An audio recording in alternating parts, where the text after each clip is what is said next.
하나님의 말씀 봅니다. 하나님의 말씀은 마태복음 22장 34절에서 46절, 마태복음 22장 34절에서 46절, 신약성경 38쪽입니다.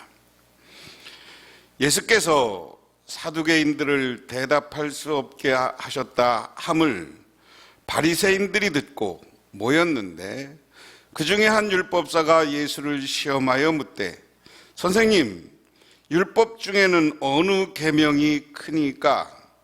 예수께서 이르시되, 내 마음을 다하고 목숨을 다하고 뜻을 다하여 주 너희 하나님을 사랑하라 하셨으니 이것이 크고 첫째 되는 계명이요, 둘째도 그와 같으니 내 이웃을 내 자신과 같이 사랑하라 하셨으니 이 두 계명이 온 율법과 선지자의 강령이니라. 바리새인들이 모였을 때 예수께서 그들에게 물으시되, 너희는 그리스도에 대하여 어떻게 생각하느냐? 누구의 자손이냐? 대답하되 다윗의 자손이니이다. 이르시되, 그러면 다윗이 성령에 감동되어 어찌 그리스도를 주라 칭하여 말하되, 주께서 내 주께 이르시되 내가 내 원수를 내 발 아래 둘 때까지 내 우편에 앉아 있으리라 하셨도다 하였느냐? 다윗이 그리스도를 주라 칭하였은즉 어찌 그의 자손이 되겠냐 하시니, 한마디도 능히 대답하는 자가 없고 그날부터 감히 그에게 묻는 자도 없더라. 아멘. 우리가 갖고 있는 교재에 김유복이라는 분이 광야를 걷고 있는 그대에게 라는 책 속에 이런 내용이 담겨 있습니다. 이분이 젊은 시절 선교 단체에서 동역했던 어느 목사님이 미국에 있는 브루터호프 공동체를 다녀와서 들려준 이야기다. 이 목사님이 방문한 공동체는 가구를 만들어서 온 세계에 수출하는데 가구의 질이 좋아 주문이 많이 들어오고 온다고 한다. 일이 많을 때에는 공동체 식구가 모두 동원되어 야근을 하기도 한다는데 노동의 강도가 장난이 아니라는 것이다. 특히 이 목사가 그곳에 만난 한 젊은 청년의 이야기가 인상 깊었다. 그 형제는 일하던 모두가 잠시 쉬는 시간에도, 점심시간과 일과가 끝난 시간에도 나와서 일을 하더라는 겁니다. 공동체에서 무슨 잘못을 저질러 벌을 받고 있는 건가 하는 생각이 들 정도였다고 합니다. 몹시 궁금해진 이 목사님은 청년에게 물었습니다. 청년은 왜 남들이 다 쉬는 시간에도 나와서 이렇게 힘든 일을 합니까? 그랬더니 청년이 이렇게 대답했습니다. 전 세계에 브루더호프 공동체가 있습니다. 그 중에는 경제적으로 잘 사는 공동체도 있고 가난한 공동체도 있죠. 제가 열심히 일하면 그만큼 세계의 가난한 공동체 사람들을 도울 수 있기 때문입니다. 그는 사랑하기 위해서 열심히 일하고 있었다. 이렇게 그리스도인들은 사랑을 하기 위해서 일해야 된다 하는 겁니다. 사랑하기 위해서 일하는 거다. 우리 그리스도인이 존재하는 이유, 교회가 존재하는 이유, 다 사랑하기 위해서입니다. 오늘 이것을 전제로 오늘 본문을 통해서 한번 생각을 해보도록 하겠습니다.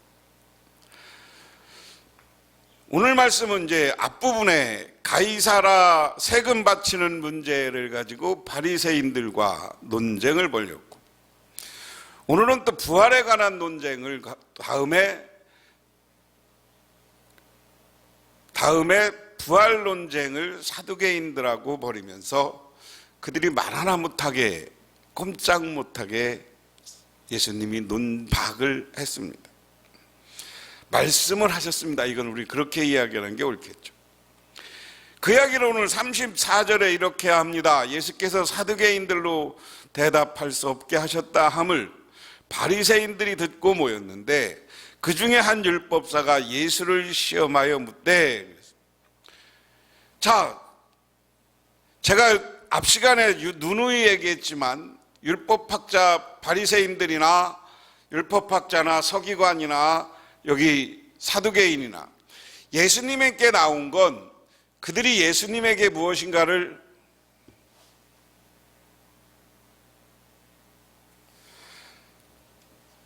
바리새인이나 서기관이나 율법학자나 제사장이나 사두개인들이 예수님에게 와서 논쟁을 벌인 건 예수님을 정말 존경하는 마음으로 온 게 아니죠.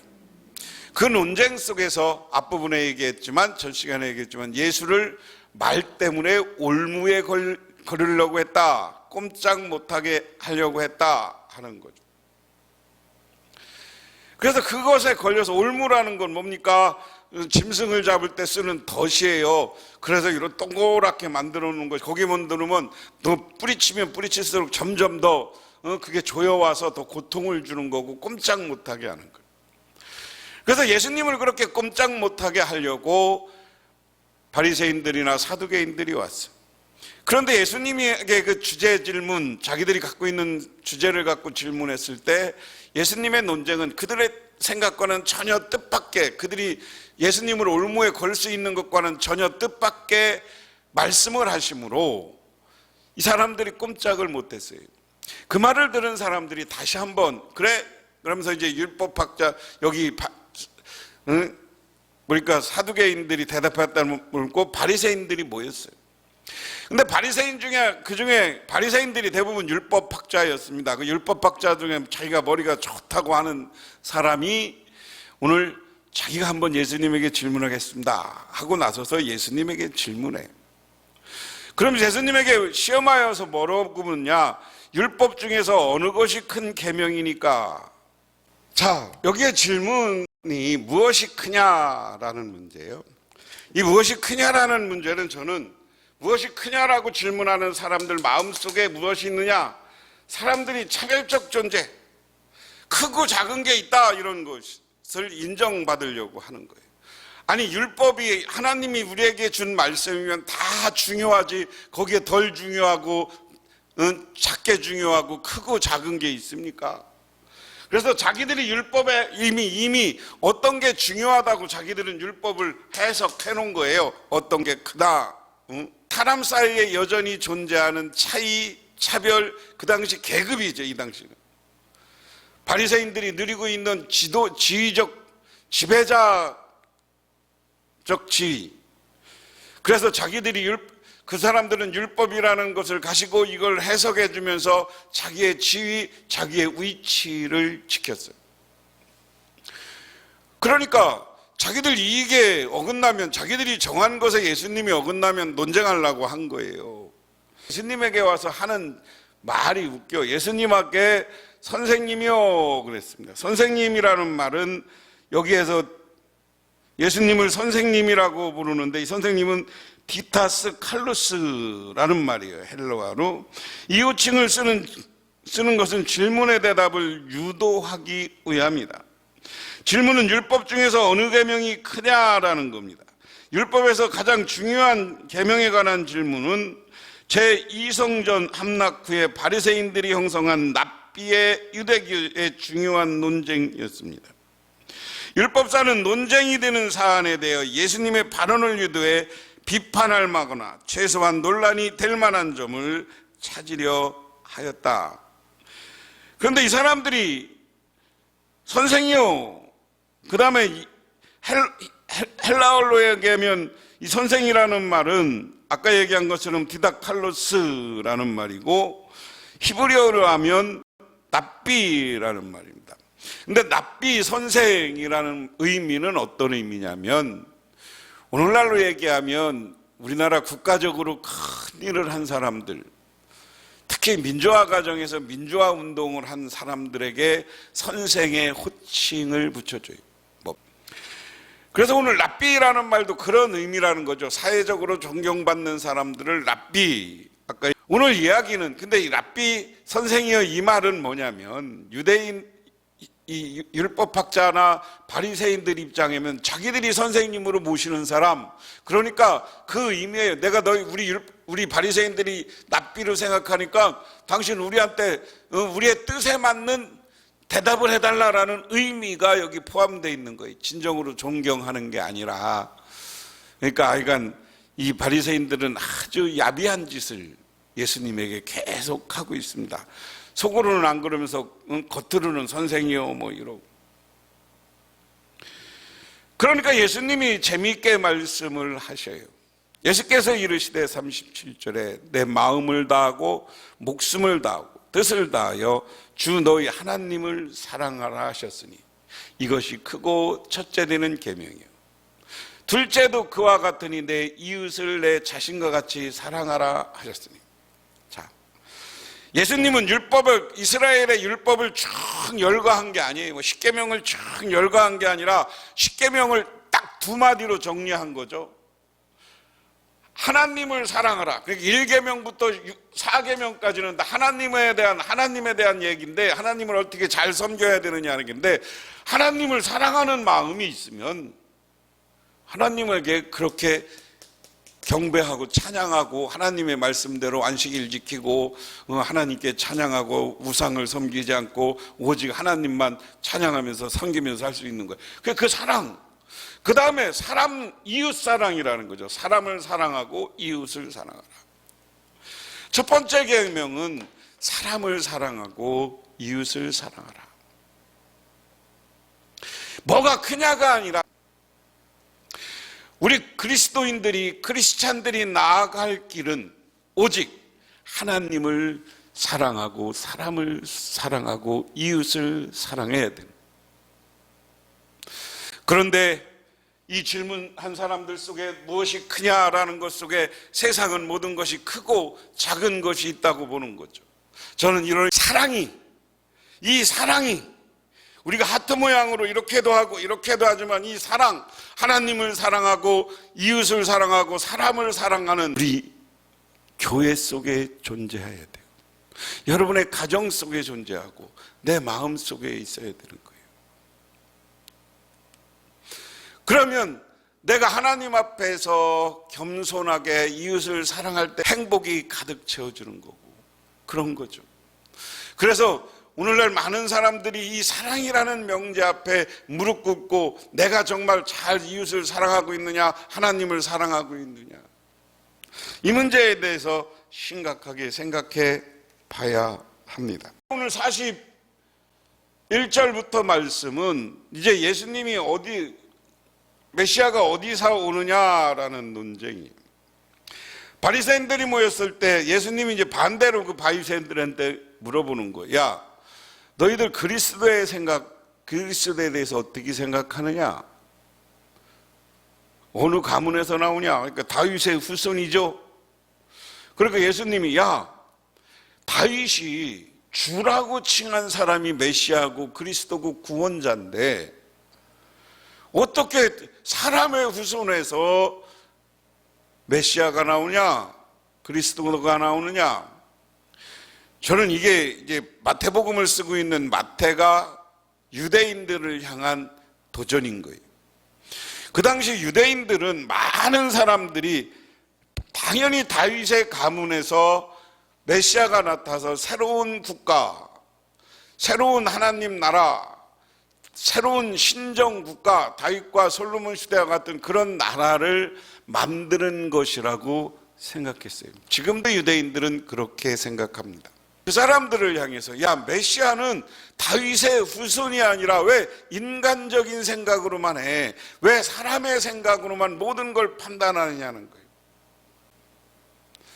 제가 이 시간에 몇 번 강조하지만 우리는 자꾸만 사람의 생각, 사람의 기준을 가지고 예수님을 평가하고 세상을 평가하고 사람을 평가하려고 하지 말라는 거죠. 육신적으로 다윗의 후손이 아니죠. 하나님의 아들입니다. 동정녀 마리아에게서 태어난 사람입니다. 사람의 육신의 혈통을 받고 나온 사람이 아니라 하나님의 영으로 잉태되었던 분이에요.